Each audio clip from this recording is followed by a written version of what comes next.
आज हम स्टार्ट करने वाले हैं इंस्ट्रूमेंटल मेथड्स ऑफ एनालिसिस का एक नया चैप्टर जो कि है साइज एक्सक्लूजन क्रोमेटोग्राफी।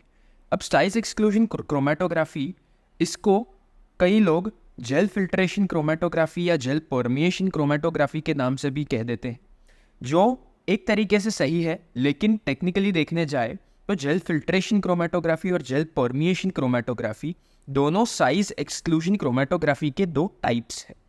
ये दोनों हम आगे जाकर डिटेल में देखेंगे कि दोनों में डिफरेंस क्या होता है मेन, लेकिन अभी के लिए हम यही कंसिडर करके चलते हैं कि ये तीनों सेम होते हैं। तो let's start with the introduction, यानी कि इसमें बेसिकली देखने क्या मिलता है हमें। इंट्रोडक्शन है सबसे पहला पॉइंट इसमें। Separation is based on size, लेकिन साइज भी कौन सी, मैं ये दूसरे कलर से लिख देता हूं। साइज भी कौन सी, मॉलिक्यूलर साइज, यानी कि जो मॉलिक्यूल को हमें सेपरेट आउट करना है उसका साइज क्या है मॉलिक्यूल का, उसके बेसिस पे हमारा इस केस में सेपरेशन होता है इस क्रोमेटोग्राफी में। Used for macromolecules like proteins and peptides. Macromolecules basically बहुत सारे मोनोमर्स से जुड़े हुए होते हैं। यूजुअली मैक्रोमोलिक्यूल्स यूजुअली जो बायोलॉजिकल कंपाउंड्स होते हैं हमारे, जैसे प्रोटीन्स और पेप्टाइड्स यहाँ पर मैंने मेंशन किया है, वो सब यूजुअली मैक्रोमोलिक्यूल्स यानी कंपैरेटिवली बड़े होते हैं। हम जो यूजुअली ड्रग्स पढ़ते हैं उनसे कंपैरेटिवली बड़े होते हैं साइज में। ओके, कंपोनेंट्स जो है इसके वो है porous material. Porous material basically होता क्या है, इन सिंपल टर्म्स हमने अब तक जो टर्म देखा है बहुत बार आईएमए में, स्टेशनरी फेज जो है वो हमारा इस केस में पोरस होता है। So stationary phase is the porous material and liquid. अब ये आपने गेस कर लिया होगा, ये है हमारा मोबाइल फेज। ओके, इसके बाद आता है हमारा डायामीटर। अब डायामीटर क्या होता है, डायामीटर किसका हो सकता है, पोरस मटेरियल है हमारे पास, तो ऑब्वियसली जो पोरस मटेरियल है उसका ही डायामीटर होगा। सो पोर्स का डायामीटर जो है हमारे पास वो है 50 to 3000 एंगस्ट्रॉम्स। ओके, सो ये पोर्स बेसिकली हमें दिखते भी नहीं है, उतने छोटे होते हैं। इसके बाद आता है एग्जाम्पल्स ऑफ स्टेशनरी फेज जो हमारे इस क्रोमेटोग्राफी में यूज किए जाते हैं। ये हम आगे जाकर डिटेल में देखेंगे डेफिनेटली, लेकिन अभी के लिए आपको जो स्टेशनरी फेजेस के एग्जाम्पल्स याद रखने हैं वो कुछ एग्जाम्पल्स है डेक्सट्रैंस, पॉलीएक्रिलामाइड्स, स्टाइरीन और सिलिका। ओके, सो ये तो वो हमारा बेसिक इंट्रोडक्शन। अब इसमें आपको इतना अच्छा ग्रास्प नहीं मिला होगा कि ये पूरा हमारा क्रोमेटोग्राफी है किस बारे में। सो इसलिए हम इसका ग्रास्प इजीली मिल सके उसलिए हम जाने वाले हैं प्रिंसिपल पर। अब प्रिंसिपल जो है वो बेसिकली बताएगा हमें कि किस बेसिस पे ये काम करता है पूरा साइज एक्सक्लूजन क्रोमेटोग्राफी। तो ये जो मैंने पर्पल कलर में बनाया हुआ है ये है हमारा स्टेशनरी फेज। ओके, ये आपको मान के चलना है हमारा स्टेशनरी फेज है। अब स्टेशनरी फेज जब हमारे मोबाइल फेज या सॉल्वेंट कह देंगे हम उस चीज को, उसके जब कांटेक्ट में आएगा तब इस एक्सक्लूजन क्रोमेटोग्राफी में हमें यह देखने मिलता है कि जो स्टेशनरी फेज है वो स्वेल करने लगता है। स्वेलिंग यानी कि साइज में बड़ा होने लगता है जब वो मोबाइल फेज के कांटेक्ट में आता है। ओके, तो ऐसे ही हम जानबूझ के ऐसे ही स्टेशनरी फेजेस सिलेक्ट करते हैं जो हमारे सॉल्वेंट को अब्जॉर्ब करके स्वेल कर सकते हैं।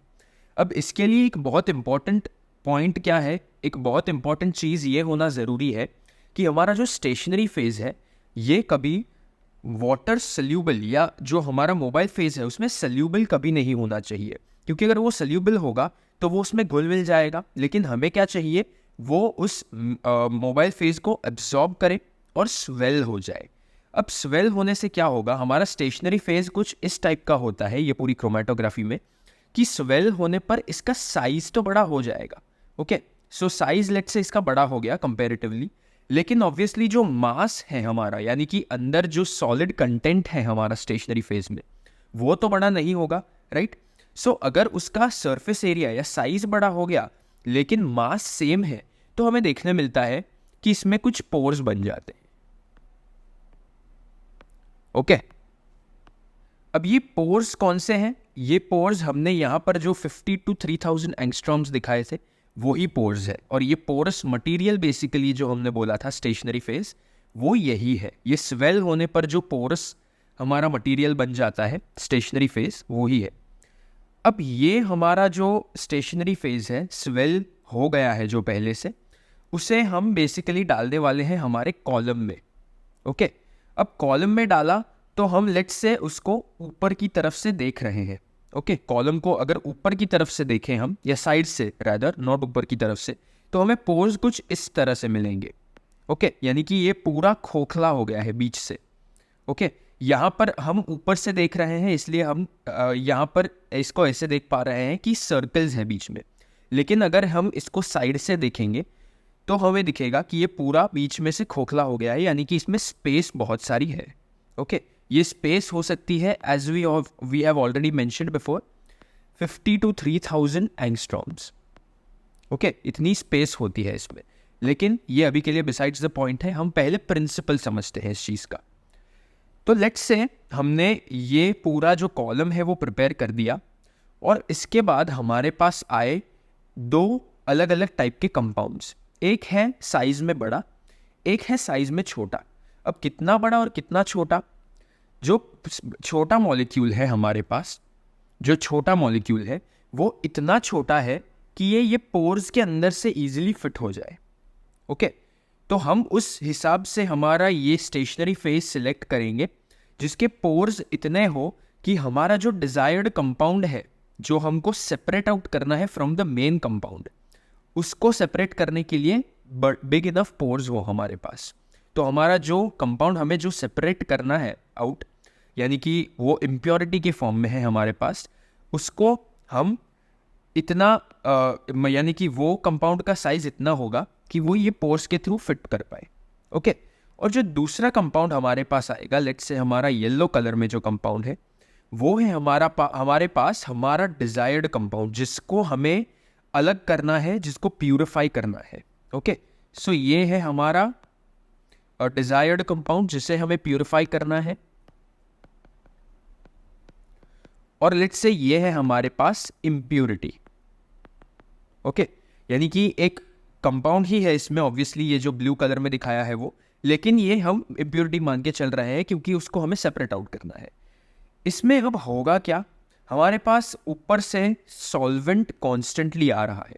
ओके, ये जो ब्लू, डार्क ब्लू में मैंने बनाया है, ये पूरा सॉल्वेंट है। ये जो सॉल्वेंट या मोबाइल फेज है, ये हमारा कॉन्स्टेंटली कॉलम के थ्रू पास कर रहा है। ओके, तो इस वजह से क्या होगा, अब जो हमारा मोबाइल फेज है वो तो लिक्विड फॉर्म में है, तो वो तो कॉन्स्टेंटली इसके थ्रू भी जाएगा और इसके बाहर से भी जाएगा, राइट, क्योंकि वो तो सब जगह फिट कर जाएगा। सो इसमें होगा क्या, बेसिकली हमारा जो ये लाइट ब्लू कंपाउंड है यानी कि इम्प्यूरिटी है, वो जैसे जैसे आगे बढ़ना चालू करेगी, जो हमारे मोबाइल फेज है उसके साथ, जब वो आगे बढ़ना शुरू करेगा तब ऐसा देखने मिलेगा हमें कि ये जो पोर्स है इसके थ्रू ये फिट हो पा रहा है, राइट। सो ऐसे देखने मिलेगा हमें कि ये इसके अंदर जाकर बीच बीच में एंट्रैप हो जाता है। ओके, और हमने ये जो यहाँ पर स्टेशनरी फेजेस बनाए हैं, ये तो बहुत कम अमाउंट में बनाए हैं क्योंकि जस्ट एक डेमोन्स्ट्रेशन है, लेकिन असल में ये जो पोर्स है ये हमारे through out the column present होते हैं बहुत सारी जगह पे। तो इसमें बेसिकली ये जो छोटे कंपाउंड्स हैं वो ये पोर्स में एंट्रैप हो जाते हैं।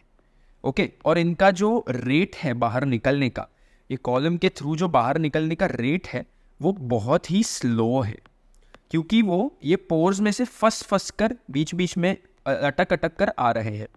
ओके, लेकिन हमारा जो ये कंपाउंड है, ये जो डिजायर्ड कंपाउंड है हमारा, ये आप देख सकते हैं कि ये पोर्स में से फिट होने के लायक ही नहीं है, यानी कि इतना बड़ा है कि पोर्स में से फिट ही नहीं हो पाएगा।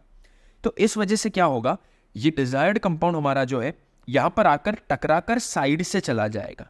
ओके, यानी कि ये सभी पोर्स जो है इनको अवॉइड कर देगा। लेट्स से यहाँ पर आ गया तो अब इसके थ्रू भी नहीं फिट कर पाएगा वो, तो यहाँ वापस टकरा कर साइड से आ गया और यहाँ से बाहर हो लिया। तो ये जो इल्यूशन है, यानी कि ये जो कंपाउंड का बाहर निकलने का स्पीड है, वो बहुत ही ज़्यादा फास्ट है एज कम्पेयर टू इम्प्योरिटी या छोटे कंपाउंड के निकलने का स्पीड। तो इसके हिसाब से हम ये जो डिजायर्ड कंपाउंड है ये बड़ा है, ये हमारा बेसिकली मैक्रोमोलिक्यूल है जिसको हम सेपरेट करने वाले हैं। यहाँ पर हमने कहा यूज्ड फॉर मैक्रोमोलिक्यूल्स, वो इसलिए कहा क्योंकि उसी कंपाउंड को हम सेपरेट करने वाले हैं इस पूरे अपैरेटस से। ओके, सो ये तो हुआ इसका प्रिंसिपल। अब इसके बाद हम सीखने वाले हैं आगे का part. Thank you for watching.